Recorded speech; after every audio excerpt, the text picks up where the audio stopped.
तो चलिए शुरू करते हैं Hyundai Alcazar का ड्राइव रिव्यू।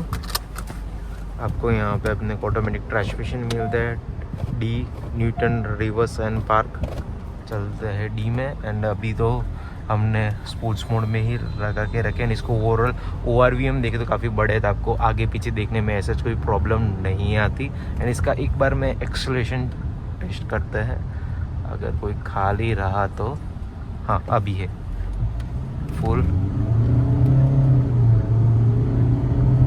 60 80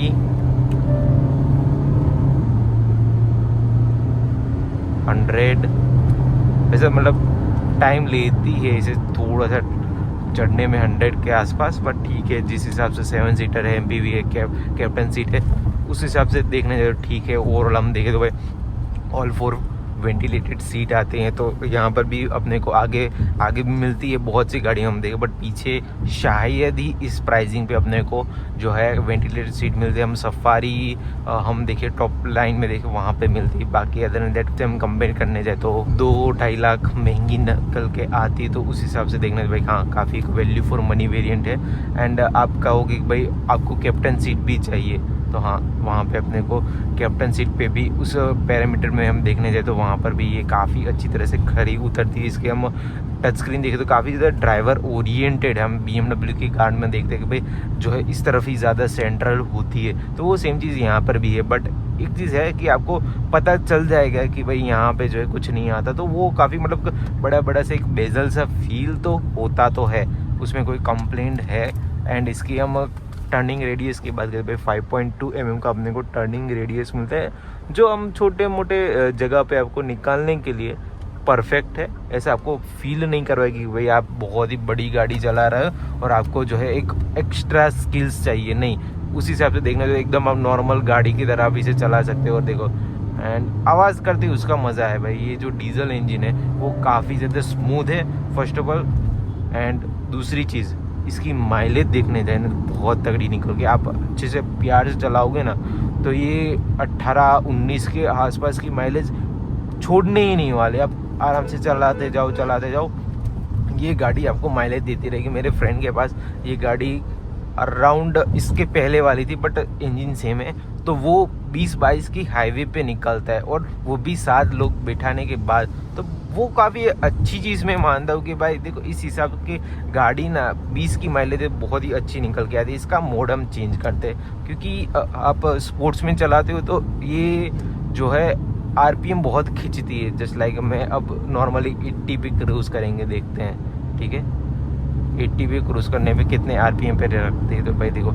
1500-1700 RPM पे रहते, तो उस हिसाब से देखने जाए तो भाई बहुत ही अच्छी तरह से आपको माइलेज देगी। तो और आप स्पोर्ट्स में खींचोगे तो भाई एक तो पहली चीज़ तो भाई आपको पावर भी उतना नहीं मिलता। अगर आपको प्योरली पावर ही चाहिए तो आप मैनुअल में डाल दो, एंड आप खुद पेडल शिफ्टर यहाँ पे दिए, आप गेयर चेंज करते रहो क्योंकि उसमें ज़्यादा मज़ा आएगा आपको। बाकी आपको एक नॉर्मल ही ड्राइव करनी था, आप नॉर्मल मोड में रखोगे तो ज़्यादा बेहतर रहेगा, आपको माइलेज भी अच्छी मिलेगी, कई बार आपको अच्छी पावर भी मिल जाएगी। आपको नॉर्मली कुछ चाहिए जैसे लाइक मुझे यहाँ पे ओवरटेक करना है, देखो पावर मिल गई एकदम, मैंने पुश किया तो इंजन एकदम ही पुश हो गया। तो वो एक चीज़ है कि आपको जो है गियर डाउन हो भी जाएगा एंड आपको जो है अच्छी पावर भी मिल जाएगी। बट आपको नॉर्मली क्रूज़ करना है तो उस हिसाब से काफ़ी बढ़िया निकल के आता है। मैं आपको जो है थोड़ा सा ख़राब रास्तों पे इसे निकल के दिखाता हूँ। जैसे कि बेसिकली देखने जाए तो नॉर्मल मोड्स आते हैं, इसमें 3 मोड्स आते हैं ड्राइव में, इको, नॉर्मल और स्पोर्ट्स। जैसे बेसिकली इको आपको फ्यूल एफिशिएंसी अच्छी चाहिए, सिटी ड्राइव करना है तो आप इको में चला लो, आपको पावर ज़्यादा मिलेगा ड्राइव मोड के अंदर। फिर जैसे कि आप सिटी में चला रहे हो तो नॉर्मल मोड सिलेक्ट कर लो तो और बेटर फ्यूल एफिशिएंसी मिलेगा। और समझो आपको ऑन हाईवे जाना है, आपको पावर परफॉर्मेंस सही है, स्पोर्ट्स कर दो, आपको फील होगा एक्सीलरेशन पे, वही एक्सीलरेशन में आपको बेटर पावर मिलेगा।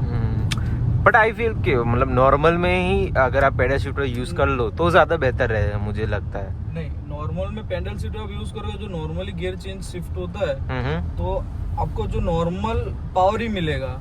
अच्छा, आपको जैसे कि परफॉर्मेंस और पावर दोनों चाहिए तो उसके लिए आपको फिर स्पोर्ट्स मोड करना पड़ेगा। कोई नहीं, आम थी हम ले लेंगे, ठीक है। फिर आप समझो कहीं हिली एरिया में गए हो, स्नो वाली जगह पे गए हो घूमने, तो इसमें दूसरे भी मोड्स दिए हुए हैं। हाँ, ट्रैक मोड्स, जैसे कि स्नो में चला, आप स्नो में चला सकते हो।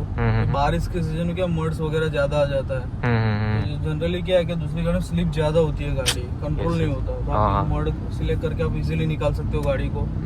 फिर आप रन के जैसे कि राजस्थान वगैरह के घूमने गए हो, तो उसमें आपको ड्राइव करना तो भी आप कर सकते हो इसमें इजीली। राइट। आपको ग्रिपिंग वगैरह अच्छी मच बेटर मिलता है, और एक्चुअली यूज होता है ये चीज, और बहुत सारे कस्टमर यूज करते हैं।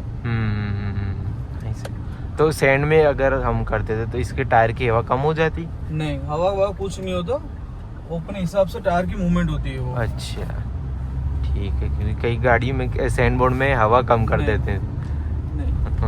ऑटो होल्ड की फैसिलिटी मिलती है। हाँ, बेसिकली जैसे आप रहे हो, ऑटो होल्ड एक्टिवेट किया आपने, अब गाड़ी एक्टिवेट है, अब ब्रेक लगा कर 0 की स्पीड हो जाएगी, तो आपके सिग्नल पे वगैरह खड़े हो, जहाँ 120 130 का सेकंड है, तो ब्रेक प्रेस करके नहीं रखना है। तो गाड़ी होल्ड रहेगी जब तक आप एक्सेलरेशन नहीं करोगे तब तक। नाइस। और इलेक्ट्रिक पार्किंग ब्रेक देखने जाए तो बेसिकली देखो, ओह, सडन एक्टिवेट, जैसे आपने ब्रेक छोड़ा, इलेक्ट्रिक पार्किंग ब्रेक छोड़ दी, तुरंत वो रिमूव हो जाएगी। जैसे कि हैंड ब्रेक में जैसा नहीं कि खींच के रखा फिर वापस उसको प्रेस करके नीचे करना पड़ेगा, स्लाइड एक ही बार ऐसा बस। और एकदम एक्यूरेट भी लगता है, लगता है। देखो जैसे कि मैं बम्प है उसके आगे ही मारूंगा,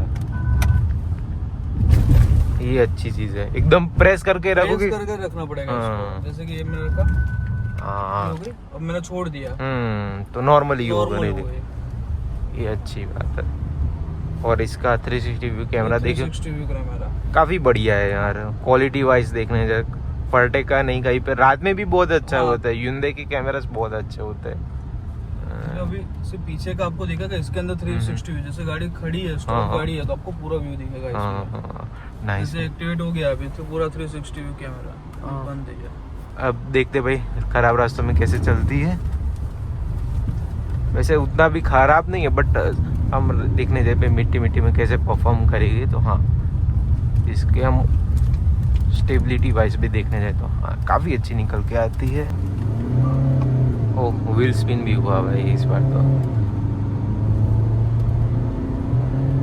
तो भाई अब बात करते हैं Hyundai Alcazar की ड्राइव कि भाई कैसी रही। तो इसकी ओवरऑल ड्राइव देखने जाए तो एकदम परफेक्ट भी नहीं कह सकते आप, एकदम रिलैक्स भी नहीं बोल सकते, बट हाँ एक चीज़ मैं ज़रूर बोल सकता हूँ, वो है स्ट्रेस ड्राइव। हाँ, उतना आपको पावर कभी मिलता नहीं, आप जैसे ही पुश करने जाओगे आरपीएम एकदम ऊपर चला जाते हो और उतनी पावर आपको मिलती नहीं, बिकॉज भाई ये एक एक्सटेंडेड वर्जन है क्रेटा का, ये आपको मानना ही पड़ेगा। भले ही इसके अंदर अपने को 3rd रो है और डाली गई है, सीटें आ जाती है पीछे, बट भाई पावर एक्शन नहीं मिलती। सेम अपने को क्रेटा वाला ही इंजन मिलता है, ठीक है, पेट्रोल में भी हम देखें सेम ही इंजन मिलता है, कोई डिफरेंस उतना नहीं मिलता। और एक और चीज़ भी, पेट्रोल और डीजल की बात है कि तो पेट्रोल में अपने को सनरूफ मिल जाती है, डीजल में वो नहीं मिलता।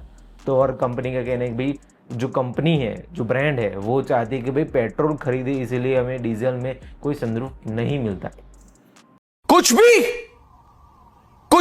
दूसरी चीज ओवरऑल फीचर्स वाइज देखने भाई 360 व्यू कैमरा हो गया, इलेक्ट्रिक पार्किंग ब्रेक हो गई, एंड ओवरऑल हम देखें भाई हाँ Hyundai है तो आपको फीचर में कभी भी कमी नहीं फील होगी। दूसरी चीज़ भाई अपने को तीसरी चीज़ स्पेस वाइज देखने जाए भाई सेकंड रो में आपको काफ़ी अच्छा स्पेस मिल जाता है, एंड भाई उसके अंदर अपने को भाई वेंटिलेटेड सीट भी आ जाती है। हम एज अ कंपैरिजन वाइज देखने जाए तो भाई वो चीज़ अपने को 30 लाख के अबव प्राइस ब्रैकेट में मिलती है, सफारी के अंदर मिलती है टॉप एंड में, बट यहाँ पे अपने को 23 लाख 24 लाख के आसपास वो चीज़ मिल जाती है, which is great thing. And एक और चीज़ है कि आपको एक अच्छी खासी 4 सीटर ही चाहिए, वेंटिलेटेड सीट के साथ आपको अच्छी माइलेज भी चाहिए, ठीक है, और स्ट्रेस फ्री चाहिए आपको। भाई सर्विस का भी उतना झंझट नहीं लेना। भाई महिंद्रा एंड टाटा में अगेन वो सारी चीज़ें आ जाती है, भाई सर्विस उतनी अच्छी नहीं होती, रिलायबल नहीं होती। उनके इंजन तो काफ़ी रिलायबल होते हैं, बट जो फीचर आते वो उतना कुछ अच्छी तरह से नहीं चल पाते, कई बार पूरी स्क्रीन ब्लैंक हो जाती, वो सारी चीज़ें इसके अंदर नहीं होती, और इसका एक प्लस पॉइंट निकल के आता है, वही एक चीज़ मैं बोल सकता हूँ। बाकी अदर देन दैट मैं कंपैरिजन वाइज देखने जाऊँ तो आई फील कि अगर आप एज अ प्रॉपर 5 सीटर ही देखने जा रहे हो या फिर आपको कैप्टन सीट वाइज देखने जा रहे हो तो ही ये गाड़ी सेंस बनाती, वरना तो आप भाई इसका 7 सीटर वाला ऑप्शन देख रहे तो माइट भी आपको जो है XUV 700 एक बार आपको टेस्ट ड्राइव करनी चाहिए। आपको पता चल जाएगा भाई किस लेवल की बेंचमार्किंग हो रखी है XUV 700, उसके ऊपर कुछ भी नहीं आता भाई। XUV 700 दी बेस्ट SUV निकल के आती इतनी प्राइसिंग में। बाकी आप बताओ कमेंट में यार कि ये वीडियो आपको कैसा लगा। एंड थोड़ा सा एंगल जो है थोड़ा ऊपर रहेगा, कई बार क्या होता है मेरा सिर ऊपर ही रहता है, मैं चलाता हूँ गाड़ी तो मैं ऐसे नीचे नहीं देखता, थोड़ा ऊपर ही देखता हूँ, तो एंगल थोड़ा सा डिस्टर्ब हो गया, तो उसके लिए प्लीज़ भाई माफ़ी। मिलते नेक्स्ट वीडियो में, till then bye bye. And ये सारी चीज़ें जो है मैं ट्राई करूँगा फिर से ना हो, और चैनल को सब्सक्राइब करना मत भूलना भाई।